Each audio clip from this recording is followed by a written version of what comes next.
पिता के जीवन में पुत्री बनकर कौन आती है? पुराणों से मिला एक अविश्वसनीय सत्य। शास्त्रों में कहा गया है, पुत्र भाग्य से उत्पन्न होता है, लेकिन पुत्री पुण्य से, यानी पुत्र भाग्य से तो उत्पन्न हो सकता है, परंतु पुत्री महान पुण्य कर्मों के फलस्वरूप ही उत्पन्न होती है। पर क्या आपने कभी रुक कर सोचा है कि आपके घर में बांसुरी बजा रही वह छोटी सी बच्ची आखिर कौन है? वह ऐसा क्यों कर रही है? क्या उसने सच में आपका घर चुना? एक पिता के जीवन में पुत्री मात्र एक संतान नहीं होती, वह एक अलौकिक रहस्य होती है। समाज में यह सर्वमान्य धारणा है कि पुत्री ही आने वाली पीढ़ी की संपत्ति होती है, परंतु पुराण कुछ और ही कहते हैं। पुत्री वह शक्ति है जो पिता के वंश के 7 कुलों को बचाकर रख सकती है। आज की इस लंबी और गहन चर्चा में हम एक बेटी के रूप में जानेंगे कि पिता के जीवन में वास्तव में कौन आता है। ऋषियों ने पुत्री को लक्ष्मी से भी अधिक स्थान क्यों दिया है? अंत तक वीडियो देखें, क्योंकि अंत में गरुड़ पुराण से जुड़ी ऐसी जानकारी दी गई है जो आपकी बेटी के प्रति आपका नजरिया हमेशा के लिए बदल देगी। सनातन धर्म में अर्णानुबंध एक बहुत ही गहरा और शक्तिशाली शब्द है। हम इस संसार में किसी से यूं ही नहीं मिलते। शास्त्रों में कहा गया है, जब कोई आत्मा पुत्री के रूप में पिता के घर में प्रवेश करती है तो उसके पीछे 3 मुख्य कारण हो सकते हैं। पहला, सद्गुण का पुरस्कार। यदि एक पिता पिछले जन्म में बहुत परोपकारी और दयालु थे तो एक पवित्र आत्मा उनकी सेवा करने के लिए बेटी बनकर उनके घर आती है। दूसरा, अपूर्ण प्रेम। कभी कभी पिछले जन्म का कोई प्रियजन जिससे आत्मा का गहरा जुड़ाव होता है, वही बेटी बनकर उस अधूरे प्यार को पूरा करने लौटती है। तीसरा, वंश मोक्ष। पद्म पुराण के अनुसार यदि किसी वंश के पूर्वज मोक्ष की प्रतीक्षा कर रहे हो तो उस वंश में एक आत्मा पुत्री के रूप में आती है, जिसका सद्गुण 21 पीढ़ियों को मुक्ति दिला सकता है। हम में से कई लोग सोचते हैं कि बेटी का मतलब खर्चा होता है, लेकिन धर्म ग्रंथ कहते हैं कि बेटी का आगमन बैंक बैलेंस नहीं, बल्कि परिवार के पुण्यों का संतुलन बढ़ाता है। पुत्री की महिमा समझने के लिए हमें हिमालय के राजा और माता पार्वती की कहानी देखनी होगी। हिमालय के राजा पर्वतों के स्वामी थे, लेकिन उनके हृदय में शांति नहीं थी। वे ब्रह्मांड की माता को अपनी पुत्री बनाना चाहते थे।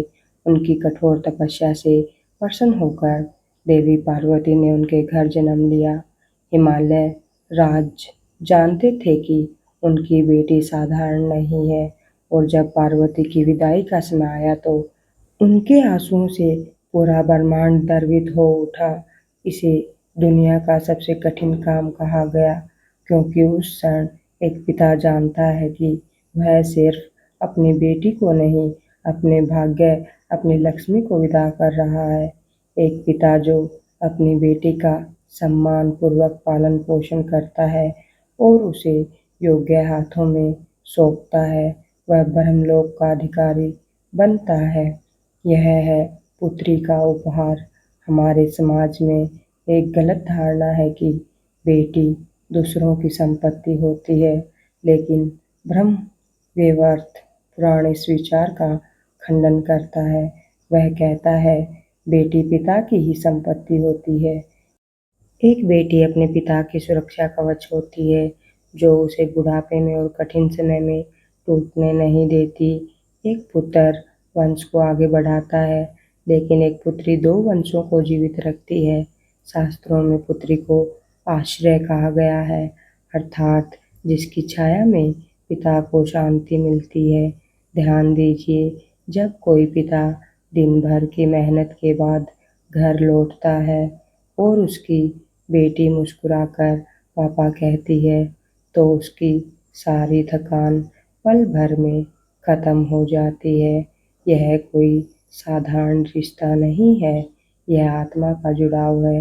हिंदू विवाह में कन्यादाता यानी पिता का स्थान सर्वोच्च होता है, क्योंकि वह केवल बेटी का नहीं बल्कि अपने अहंकार और मोह का भी त्याग करता है। गरुड़ पुराण के अनुसार उस समय पढ़े जाने वाले मंत्र पूर्वजों को प्रसन्न करते हैं और उन्हें उच्च लोकों में स्थान दिलाते हैं। जिनके पास पुत्री नहीं होती वे इस महान पुण्य से वंचित रह जाते हैं, इसलिए पुत्री होना ही सर्वोपरि है। आधुनिक विज्ञान भी मानता है कि पिता और पुत्री का रिश्ता सबसे गहरा होता है। जब पिता अपनी बेटी से प्रेम करता है तो उसके मस्तिष्क में ऑक्सीटोसिन बढ़ता है, जो उसकी खुशी और आयु दोनों को बढ़ाता है। आध्यात्मिक विज्ञान कहता है पुत्री शक्ति का प्रतीक है। जहाँ नारी का सम्मान होता है वहाँ कोई दोष नहीं टिकता। यदि आपके घर में शांति और सकारात्मकता है तो समझ लीजिए आपकी बेटी के कदम वहाँ आशीर्वाद बनकर पड़े हैं। अंत में एक बात हमेशा याद रखें, आपकी बेटी कोई संयोग नहीं है, वह आपके जीवन में इसलिए आई है क्योंकि ईश्वर को आप पर विश्वास था। जब वह मुस्कुराती है तो समझिए लक्ष्मी प्रसन्न है और जब वह रोती है तो समझिए कहीं ना कहीं आपसे कुछ छूट रहा है। उसे सिर्फ प्यार मत दीजिए, उसे सम्मान दीजिए, उसे शिक्षित कीजिए, उसे साहसी बनाइए और उसे यह एहसास दिलाइए कि वह आपके जीवन का सबसे बड़ा गौरव है।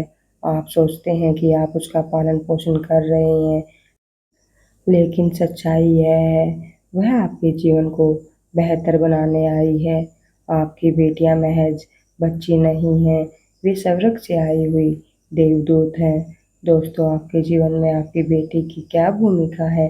क्या आपने महसूस किया है कि उसके आने के बाद आपकी किस्मत बदल गई है? कमेंट में ज़रूर बताइए। वीडियो पसंद आई हो तो लाइक करें और उन सभी माता पिता के साथ शेयर करें जो अपनी बेटी से सबसे ज़्यादा प्यार करते हैं। इस तरह के वीडियो देखने के लिए चैनल को सब्सक्राइब करें।